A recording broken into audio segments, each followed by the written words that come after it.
একটি বৃষ্টি স্নাত দিনে লালবাগ ভ্রমণ। আমরা চললাম লালবাগের উদ্দেশ্যে।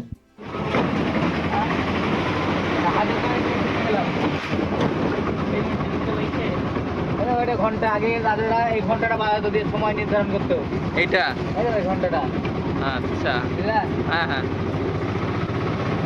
এইটাতে আগে আসেনি, যাক ভালো হলো। ওইদিকে দেখে চলে গেছো। মানে এটা গোটা এরিয়াটা পড়ছে, বুঝলা তো? হাজারদুয়ারির মধ্যে এখানে আগে সময় নির্ধারণ করতো, ঘন্টা বাজাতো। এই সময় সব রাজারা আপন আপন কাজে চলে যেত। অটো ড্রাইভার ভাই বেশ কিছু আমাদেরকে বিষয় বুঝিয়ে দিল, যেগুলো আমরা আগে অবগত ছিলাম না। আমরা টিকিট কেটে ঢুকে গেলাম ভিতরের দিকে। টিকিট মূল্য 25 টাকা। হাজারদুয়ারি প্রাসাদ মুর্শিদাবাদ জেলার একটি ঐতিহাসিক এবং বিখ্যাত স্থাপত্যকর্ম। এটি ভারতবর্ষের অন্যতম গুরুত্বপূর্ণ পুরাতাত্ত্বিক নিদর্শন।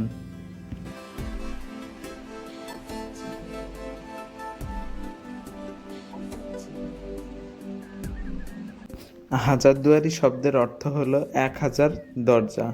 প্রকৃতপক্ষে এই প্রাসাদে 1000টি দরজা আছে বলে মনে করা হয়, যার মধ্যে 900টি সত্যিকারের দরজা এবং বাকিটি ভুয়ো বা মিথ্যা দরজা, যার দ্বারা চোরদের বিভ্রান্ত করতে ব্যবহার করা হতো।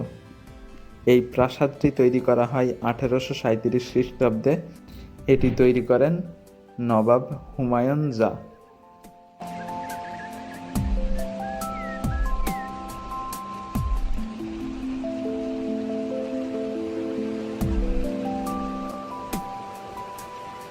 হাজারদুয়ারির ঠিক সামনে কাঁসা ও লোহার সংমিশ্রণে তৈরি একটি ভারী কামান রয়েছে।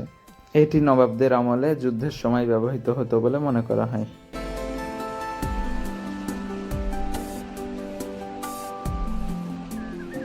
এই ঘড়ি টাওয়ারের অবস্থান হাজারদুয়ারির উত্তর পশ্চিম দিকে।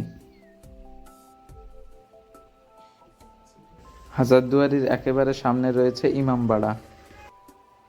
এটা হচ্ছে হাজারদুয়ারি। হাজারদুয়ারি আমরা এই মুহূর্তে প্রবেশ করছি। এই হাজারদুয়ারি আমি অনেকবারই দেখেছি, কিন্তু তারপরেও যতবারই আসি মনে হয় কি যে একটা নতুন জায়গায় আমরা প্রবেশ করছি, একটা নতুন জায়গায় আমরা আসছি। হাজারদুয়ারি থেকে বেরোনোর পরে আমরা ছবি তোলায় ব্যস্ত হয়ে পড়লাম। আমরা একটি ফটোগ্রাফারের কাছে 4টি ছবি বার করার জন্য বললাম। তিনি আমাদের কাছে চাইলো 120 টাকা।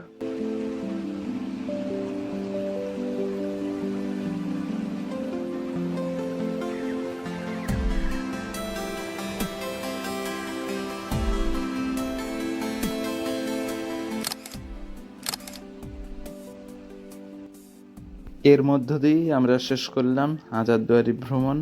আপনাদের ভিডিওটি কেমন লেগেছে অবশ্যই কমেন্ট বক্সে জানাবেন এবং ভালো লাগলে একটি লাইক দিয়ে উৎসাহ দিবেন।